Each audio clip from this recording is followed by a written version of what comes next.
na-ekwesu nọ n'ahụ onye na-amaghị uche Chineke oche na-ekwesu emerela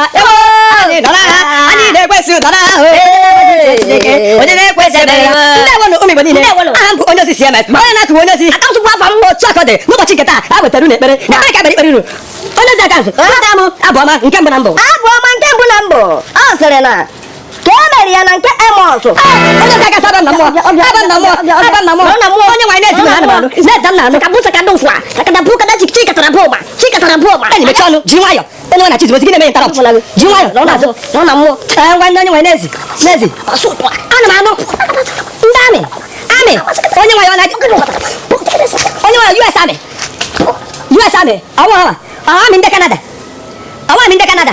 oke nke ndị Australia awọ ha ọ ga-abụrụ nke ndị obodo a amị ndị obodo a onye nwanyị aga na-emenwe ya onye awụ ya ka m na-aga abụọ saịnarị onye nwanyị owozi a ga-eziri Cubana chief priest eze ndị nkụ arụsị ego ndị Hennessy ndị ụmụ nwaanyị owozi a ga-eziri gị onye nwanyị what of e-money onye nwanyị zen ga-eziri gị e-money what of Kiss Duban Ventures Nigeria Limited aka na-atụbata kama Peters n'obodo a onye nwanyị zen ga ga-eziri gị nwa gị onye what of Barry White onye nkụ onye nwanyị zen ga-eziri gị Barry White ịma soshal kwado aka na-ebubata material eji atụ pikchọs n'obodo a onye nwanyị MC Kojensi kwado zenimozi ga-eziri gị MC Kojensi onye nwanyị ozi ga-eziri m ndị a ga-abụrịrị amị ozi ahụ special for amị ndị obodo a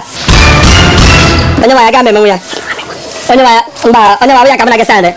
nwanyị zee ya akams bịa onye kwere ka m bụ n'iru onye nwanyị chizi gozi bata nga onye nwanyị zee ya akams onye nwanyị na akams zee ozi